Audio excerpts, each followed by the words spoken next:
Is that a rant? No, it just wasn't a rant, was it? Not quite. No. It's about as ranty as it gets, really. Except when I talk about ex-employees. Then I want to bring the math here in.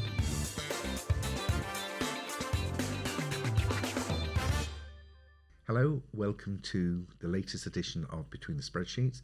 I'm Stephen Englander, your host as always, and today we're going to have a look at all sorts of things that are in the news and how your business can best deal with them. At the moment, on everybody's lips is the cost of living crisis. And what are we going to do about it? Well, it's a difficult one really, because the cost of living crisis is something that's been around for a very long time, because prices have been going up and up and up, and they have been since day one. You never hear about prices dipping. So how do we deal with it? Well, I've been reading lots of things in the papers and lots of things in trade magazines, and they're all saying put your prices up. And that sounds a really great answer.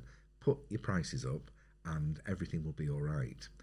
The problem is there's only so much you can put your prices up to before people just don't want the product anymore. And there's always somebody with lower overheads that will undercut you. So it's back to that old, what's the most I can get for this product without cutting my sales too much? And there's lots of formulas with this. So obviously, if it's something that is of concern, that you do need to raise your prices, but you're not sure how to, you can always give me a ring privately. Moving on a little bit though, away from the let's put up the prices philosophy, is going back the other one, where you can put up your prices, and you do need to put up prices, but you've got to give a reason to put up prices. So, for instance, I was just consulting with a gentleman client of mine who has a couple of cafes, and they're just bacon butty sandwich type products that they're selling, cups of mugs of coffee. So how do you put your prices up? You know, how much will someone pay for a bacon and egg balm cake? Well, the thing is, if they start providing maybe better bread, maybe better quality things, maybe bundle meals, maybe get the spend higher by giving more, giving different, maybe introduce high concept meals, maybe do specialist coffee, because at the end of the day, if you're selling a cup of coffee for £1.50 or £2 and you put it up to £3, you're still considerably under what the chains are getting. I mean, I went into Costa the other day and I think it was £5.50 for a coffee, and I thought, no, I'm not having that. And so I think if you apply that to whatever business you're in and give more value, then I think you'll end up being able to charge higher prices, because you've not put the prices up, you're just selling things of a better nature. So sometimes even refurbishing, if you can, don't go to town with it, but if people come into your place and it looks a higher value type operation. Years ago, as you know, I used to have my own shop selling discount gifts and discounts, ornaments and all sorts of things. It was stuff that was 50 pence, that became pound shops, and then it was more just general discounted goods. And we couldn't compete by buying at the regular cash and carries or the regular firms, and because you know the prices were going up even in those days, and margins were being snapped, plus everybody else was jumping on it. So we brought our own range of goods in. I remember I only had a few shops, I wasn't like in a big way, but we brought our own goods in from China, and we were buying a lot cheaper in China, plus we were able to brand. Now, branding is something I want to talk about again, because it's got a big impact on the way you control the market. Basically, as you will know, prices are based on scarcity. So if someone wants a product but they can't get them, the price goes up. And branding is about saying, well, okay, you can get a mug from there, you can get a mug from us, but ours is this brand. And we can control the price. If you want a mug, there's a mug. But if you want this brand, we can sell higher. And the famous one is Saxo Salt. Salt. But Saxo branded their own salt, so if you wanted Saxo, you pay more. Now they bring in all sorts of different salts in smaller tubs and nicer bottles. So you can see what they're doing. They're selling the same products or similar products with slightly more exotica to them, and repackage them into sizes or into shapes that people like. So that's my take on what you can do. It's not an overnight fix. One of the things I would advise though is get some sort of EPOS till that measures daily and by the minute what it is you're selling, when you're selling. So if you've got a coffee shop, what are you selling in the mornings? What are you selling in the afternoons? What are you selling in the evenings? Are you selling that style of coffee? are you selling that type of sausage? And all day long it's measuring, and it's amazing what results these can give. So branding and monitoring are key to getting out of this cost of living crisis. Staff. This is where I get really controversial and make lots of new friends. But I don't really. People hate me, but I'm only saying the truth. I've been in business some 40 years, and I can count on maybe two hands the amount of decent employees I've had. Now, by decent, this is how I see it. If you've got a guy or a lady or anyone that comes along and does the job, looks after the business, and is reliable and conscientious, what do you do with them? In my world, you look after them. You turn a blind eye to the odd day here, the odd bit of not really sick here, and you look after them, you help them grow, and they become part of the infrastructure of the business. So if people are making the business money, then and they're looking after problems, then wonderful. We want you. Come and work for me now. You know, what do you do about people that just turn up for work, plod on all day, do the job just about that you're paying them for, and they're not really causing any problem. There's just nothing exciting about them. And my attitude there is, well, if they're doing the job, you carry on paying them until they're not, or someone that really dazzles you comes along. These are the facts of life. This is the world. No matter how much firms make out, oh, we love all our staff and we're going to do this and do that. It's not a good attitude. You look after the people that look after you. Don't prove to your employees that you're a good boss, that you're a good company to work for. Let them prove to you that they're worth having. Then, of course, you come back to my very, very favourite, those that do bugger all, that lie and cheat and make everyone else uncomfortable, but they seem to hold the jobs. What do you do with them? Well, obviously get rid of them, but there's a catch here, because they are clever and they know that they're rubbish at the job and they know that they're causing trouble. So what do? Well, they try to get each month's payroll gone. So every month they've got through another month, and that is the goal. And this is where people like us don't see it coming. They scupper information. That's the big thing. When you've got one of these clowns in the business, they're scuppering. Nothing ever makes sense. So, when you're around incompetent people or liars, we spend a lot of time trying to catch them out. But don't try and catch them out. Just know that when they're around, there's confusion and there's problems. So these people will take credit for everything, belittle the people around them, and it can go on for years. And then suddenly you do catch them out, and then you've got a tribunal on your hands, or you've got to be very careful the way you go, because these guys are experts in finding every trick in the book to get paid without actually doing any work. Money for nothing all the time. So how do we get around it? Well, it's not something I'm going to discuss today, but if you look at one of our associate videos, you'll see that we've got some guests where we discuss the expert guests, HR people in business that have had these experiences, so that you're not alone. And we'll have a good old, it's a special show that you'll be able to probably gain a lot from. Don't feel guilty about hating them. You're not normal if you don't hate some of the people that work for you. Just don't let them infect the good ones. I've just been asked whether I think that small businesses have a responsibility to the environment. And it's a difficult one, and it's a big global question that's hard to answer on a sort of like micro scale. I think that everybody has a responsibility to do the right thing all the time, and being environmentally responsible is one of those things. The problem is, what is the right thing? We all have our different beliefs. We all have our different knowledge. I don't know much about it. I know that I'm not going to spill oil and drop it into the sea. I'm not going to throw plastic bags, and I try and avoid having more than single-use item plastics. But then again, I don't even have them, because I tend to sit down in a coffee shop and have a proper cup. I think responsibility is as you're able to do it. And there's another side that small businesses have to consider beyond your own personal responsibility factor, and that's what helps the business.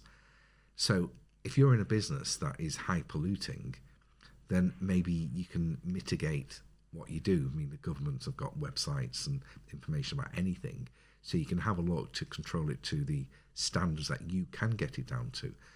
On the other hand, there are some things, some practices that are not that environmentally brilliant, but they're painted as if they are, or they make no difference. So a lot of small businesses have to go with what's popular. So if you're seen to be going against what's popular in anything you do, whether it's the environment or I can't even think of anything, or the type of clothes you wear or the way you dress, then you have to do that. I mean, I don't have any tattoos or piercings, and I think a lot of that is because it's important that people see me in a certain way. Nothing wrong with tattoos. I quite like a nice dragon tattoo going across here, but it's not the type of thing that people expect of an accountant. So I have to look that sort of role. Okay, you can say my hair's a mess and everything, but I'm a bit eccentric in the best of times. I just think when it comes to the environment, we do the best we can, and businesses have to do what brings in the customers and keeps them. And I don't see further than that. I mean, running an accountancy practice, we don't do very much that is actually against the environment. So but that's the nature of our business. So it's easier for people like me to be green, and it's getting easier because we don't deal in paper as much because of all the electronic systems that are out there, and cash is disappearing a lot. So it's all transactional online. So whether we like it or not, that's the way things are going. I think that's what small businesses do. I don't think. I think if the government cared that much, they would legislate, and that becomes follow the law. Something that comes up quite a lot. Financial management of businesses out there is not great. I think we're so busy trying to run the business that we're not watching the pennies, and we're not recording things properly. And there's a lot of legislation out there, probably more than there is there's probably more financial regulation than there is environmental legislation. So I'm not going to go through this law, but in each of my shows we'll cover little tidbits on that. I think one of the biggest issues that I hear with small businesses is I hear people say, well, we made £1,000 today. I say, oh, you made £1,000? That's pretty good going. But then they didn't make £1,000. They took £1,000. I think people get mixed up between turnover, sales, and what they actually keep, the net profit. So remember, you've got sales, then you've got what it costs you to make those sales. So if I sell that pen for £2 and it's cost me 50p, I've made £1.50 gross. I've not made £2, I've made £1.50, but then I've got expenses. I've got to pay staff, I've got to pay wages. That is the same thing, isn't it? I've got to pay rent, I've got to pay electricity, gas, everything else. And what I'm left with at the end might only be, out of £1,000, £50 or £100. That money is mine to either spend or reinvest. So that's when we say make money, it's what we make after we've paid all our expenses and we've paid tax on it as well. VAT, corporation tax, personal tax, and then what's left is ours. So we've got to have quite a lot of money turning over to make the money. And this is part of what I'm trying to get across to people all the time, that how we can make more money in their businesses by increasing turnover, increasing profit levels, reducing expenses, and that comes under constant monitoring and budgeting. That's the real use of an accountant, to be honest, to see where your profit's coming from and how to maximize that. So it's all about measurement and analysis and using the information you've got to do a plan of action to push the business in the right way. See how we get from just not knowing the difference between turnover and profit into management and monitoring and measurement. By the way, you do know that we do all these programs because we're looking to expand Accounts Direct, who are already probably the biggest firm of bookkeepers and business support services in the country. We have our own teams of corporate advisors, of tax experts, of VAT experts, and we even have our own PA team that can help you run your business and do all your secretarial work. So we really do a lot of business support for people. This is why it might interest you that we're actually planning our flotation on the stock market. So if you want to get involved with us, or whether as you feel that you could benefit from us floating our company, or you can utilize our services, we can always have a chat. And if you don't want to have a chat, just enjoy these videos and pass them out to all your friends and family. We always say that why do people refer Accounts Direct to their friends? And it's because they like their friends. ChatGPT. I don't know if you've heard of it, but it's part of all this new AI sort of trend of automations. The whole thing with the 21st century is automate everything, automate processes, automate conversations, automate response, automate everything so that robots can take over and we can just sit around all day watching Coronation Street or other things. So what do we say about that more? I'm not particularly techie. I don't need to be because I've got people that work for us that are. I'm a bit scared of it really because it's not scared. It's like the other day I was looking at GPT, and I like writing. I don't know if you notice that we send out a lot of blogs and a lot of articles, and I like writing most of them. But what people can now do is they can go into this software, this AI, and say, write me an article about how having an oversized toe can help me in business. And you can say, do 1,000 words, and it comes up. And the articles are getting so good that they're probably better than anything I can write. So it takes the fun out of it all. For you, embracing technology is something you're just going to have to get used to. And if you don't, your business probably will get left behind, because it's not the businesses that are going to suffer are not the people. It's not, you're not going to get taken over or bypassed by AI and technology, but it's the people that aren't using AI and all the technology that are going to get bypassed. If you've got robots coming through that can now flip burgers, you can say, oh, it's a shame because all those people working for me that flip burgers are going to be out of a job. But they're not. They're going to retrain to do more interesting jobs and higher level jobs. I mean, it's a shame for those people that want to sit there all day flipping burgers, but this is the way it's going. Even in my profession, accounting, a lot of the data entry work's being taken away. We don't need to do it as much. It's really speeding up, but it means we can spend more time on actual consulting work for clients and help them develop the business. Because at the end of the day, a set of accounts is merely a measurement of where you are now, and where the real skills are is in using that information rather than collating that information. And that's what accountants have always done. They've always had a team of data processors entering that data, the bookkeepers, if you like, and then the accountants have analysed that data and used it to help you grow your business. And that includes spotting trends where AI can actually help you move forward in whatever you want to do. Like I say, I'm not an expert in AI, but I do know systems. And if you ever want to have a chat with someone about how AI can help your business, we have a team of people who specialise in AI software and all of that. They don't work for me. They're just people that handle our stuff, and they're very good, and I can put them onto you, and it's a lot cheaper than normal high street. But you know, if you want to chat how AI can help your business, the first thing to do is we'll look at what your systems are anyway, and then let's see how AI can get into that. So it's like we put a chatbot onto our website now. We've only just done it, but it's very good. And I was talking to it the other day, and you know, it's nice to have someone that actually talks to me, even if it's a robot. And it means that I can be operating 24/7. If people make inquiries, then they get some basic information from the chat box, and it's things like that can help in little ways. So I'd love to explore ideas of how we can make your businesses better. Let's look at the Cashless Society. Well, I used to be under two sort of views on that, but now I'm actually quite for it. It makes you wonder sometimes, why do we actually need cash? Now, as a business, I can see that it's a lot more secure for businesses not to have cash. That the staff don't thieve, they don't get robbed. Everything goes through a central place. You can manage and examine the data better, so you can see the reality of what cash is being taken. It's straight into your bank account, so it's much easier to then respend.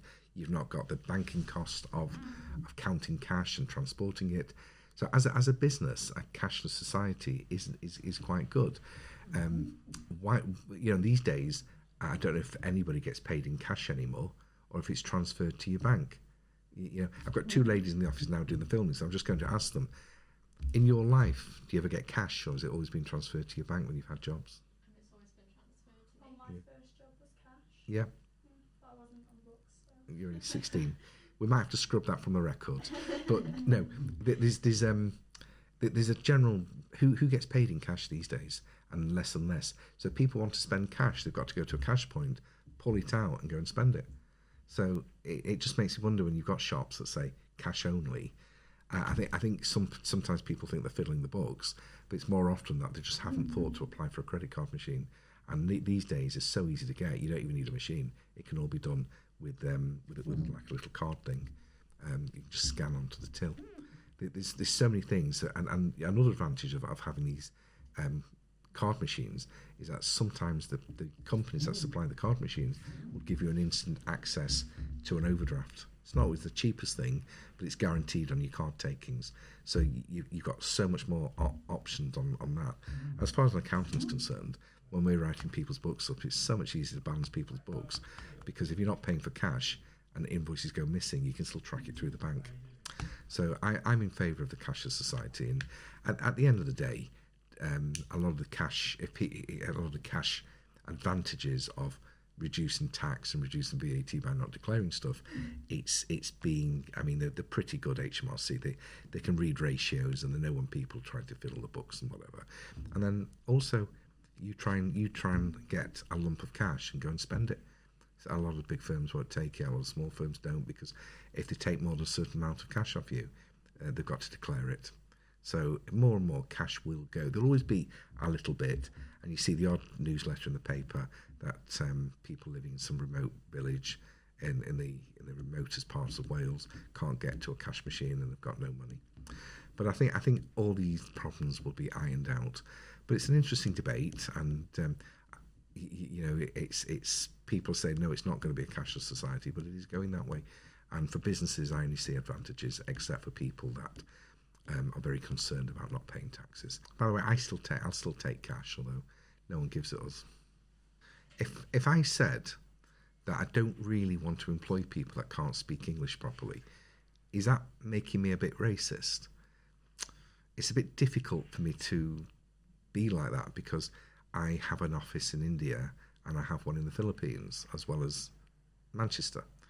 So I don't think that's the issue. I think that we're in an English-speaking country, and I think even though English people are very polite, I think if they struggle to understand what you're saying, then I think you're going to lose sales and not be able to offer the customer service that you want to give. So I don't think it's anything to do with where people come from or what they look like. I think it's just a simple case of communication. Now, I once put an advert in the job centre many years ago, and I put only English-speaking people apply, and the person taking the advert wouldn't take the advert, and I asked her why, and she said because it sounds a bit racist and you've got to be careful. I said, no, I'm not talking about that. I'm talking about people with very, very strong regional accents, and I can't understand them. And I have, like I say, my Indian office, and even though they've got an Indian accent, they enunciate very well, and you can understand everything they're saying. So that's the problem. It can be where English is the native language, but the accent is so strong you can't always understand people. Or it can be people that just English is not the first language, and they're very intelligent people, but if they can't communicate properly, it could be a problem. I've had people work for me, and they've been really good people, but I don't understand what they're saying, and it's quite difficult for me to hear them. And I've said, why don't you go and do night school and learn to speak English and like a native? And a couple of them have done, and they've thanked me for it, and a couple didn't understand what I was saying. But English is important. English shows people that you understand them, and when you're communicating these, so many things are lost in translation. I mean, there's a whole area of comedy dedicated just to people mispronouncing words or saying things out of context because they don't quite understand what they're saying. So I hope that clears that up. And if anyone would like to take this discussion further, please feel free to comment below. Just a quick word about taxes. Taxes are going up and down. I mean, like there's been notes in the paper that corporation tax, which is tax on companies, is going up to 25%. It can get quite complicated because what they're saying is that £50,000 worth of profits, not turnover, is going to be taxed at the the current rate, and anything over 50,000 is going to be taxed on more. But it's not as clear cut as that, and anyone earning less than 50,000, it doesn't really matter, and anyone earning more than 50,000, it's something that we'd probably discuss in a one-to-one with you anyway, and so it's not as clear cut as that. Taxes are always moving around, and it's not something to worry about. It's like the cost of living crisis. We've got to increase profits. We've got to look at other ways of making the business work, and I think the cost of living crisis and the movement of taxes are a way of pushing us to be better all the time. It might not feel it, but it really is. You just need constant guidance on that. I did do a talk a while ago, and it's on YouTube if you want to watch it, about new taxes were coming in, and the thing I was particularly referring to was a particularly nasty tax where they were going to, it was only for men and some boys depending on their age, and it was just taxing the size of their Dodgers.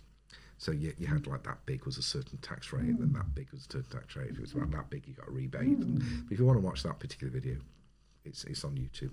If you would like to watch this video, just click here. It's there. See. Isn't it the other way? You said my right. Well, my... So my left.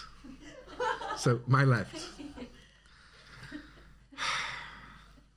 One of my my director snowflakes just got confused between my right and her right. So it's not actually here that you click, it's here. So just click here. There you go. I told you it was there. She said she told me it was there. With the use of social media now, do you feel like employee social media use should be regulated or monitored just to protect the business? I don't know. I think if social media was protected truly, I'd be in prison. I don't know. I don't understand. I think I've always just done what I've tried never to be offensive, apparently, and I've just tried to keep things nice. I don't know how to answer that, because when I watch other social media, I don't really, if I don't like it, I just watch the next one and turn it off. Some pretty horrible stuff out there, but I don't really watch it. I like pictures of little puppies and kittens. I don't know. Help. This is not a question I can answer. Say it again. What if I was to go on a rant, for example, about my manager at your workplace? Oh, I see. So that, people, I've actually been recorded having a little rant about somebody, and then they used it to blackmail me. Wow. But I sacked them anyway and sort of sod them. And it wasn't that terrible, I said anyway. Nothing I haven't said to the face anyway. But no, I think yes, with that there should definitely be some. I think it's criminal to record someone, whether they're having a rant or saying nice things, and record them, because I can't see any good use for it. There was a time at home where I was getting changed in the back garden at the side of the house, and I was just getting changed because I'd been lying in the garden, and I was just taking my trunks off and just getting basically dressed. So I stood there stark naked, and I didn't know that we had a camera there pointing at me. But my partner thought it was hilarious when she showed me the video afterwards, and she wanted to put it on OnlyFans, but we didn't think we'd get the money for it. And all I can say is, I couldn't even say it was cold, because it wasn't. So yeah, but no, on that point, I think anything that can be used against people, without that, I think it's absolutely, not only should be illegal, but it just shows the caliber of the person selling it, and they should be punished for that type of behaviour, because it's awful. We were just talking about GPT, where they're advertising the AI as have your own personal assistant for £20 a month, but that's not what a personal assistant does. A personal assistant will answer the phones for you. It will take messages. It will she or he will deal with messages, and it do a whole array of different things for you without you having to keep putting the input in all the time. And that's things that human beings are still better at than computers, because you don't actually have to tell them to do things, and you can react to the situation in the moment. Businesses basically using public issues and world issues as a way of promoting themselves or taking a stand on something? Is it that they do things for the good of society by boycotting Russian goods, or are they doing it because they're jumping on a bandwagon? And it's a dangerous game to play, because what if you've got a lot of Russian clients? I think basically when there's human atrocities, I think a business stand should pretty much always be that, isn't it terrible that so many people are being hurt? Because that's my attitude. I know being Jewish and being having family in Israel, you often think, how do you feel if Palestinians are attacked? And my thought is, well, people are people. It doesn't matter where they are, and it's quite tragic that this is going on. But I can't take a stand. I can maybe have my personal views, but I wouldn't use the business as a means of taking advantage of that. Now, some community businesses, it might be in their advantage to use it that way. So my opinions in this program are always about what's best for the business as a business entity, rather than what's good for the benefit of humanity. Generally, businesses that play to what's good for humanity and good for the country and good for the community tend to be the ones that survive long term. So it's a difficult one. You know, at the moment, you've got a big trend towards vegetarianism and veganism, and I'm not a vegetarian or a vegan. I don't care about the movement. I don't care about the ideas. I don't care. I just don't like the taste. I'm cooked. My partner will often, Melanie, will cook me some vegetarian food, and if I tell her, don't tell me what it is, because if I don't know what it is, then I might not taste it. But the minute I know what it is, I go and taste it, and I don't like it. So I think we have to move where the business tells us to move, and I think that's it. It's got to be a commercial decision. Personally, using suffering and upset or jumping on the bandwagon of something you don't actually believe in is probably not going to take you as far as you want it to. So if you've got negative things, maybe keep quiet. And if you've got positive things that you believe in, then maybe look at what your target market is and who's going to be interested. You know, I've got plenty of personal beliefs in politics and all sorts of things, but I don't voice them. I've forgotten most of them. I think I just want to run the business. I think you're the same. I've been a big cold caller in past businesses, but we don't intimidate, never have done, or hard sell it. And I think financial products, it's one of those areas where a few years ago, a long time ago now, there was a lot of financial advisors and finance people that were as bent as hell, and they weren't regulated properly. I think sometimes when self-regulation by an industry doesn't work and the government steps in, I think they go to overkill. So I think that cold call telesales now, I think it's not popular anyway, so it's not really a cost-effective way of doing things.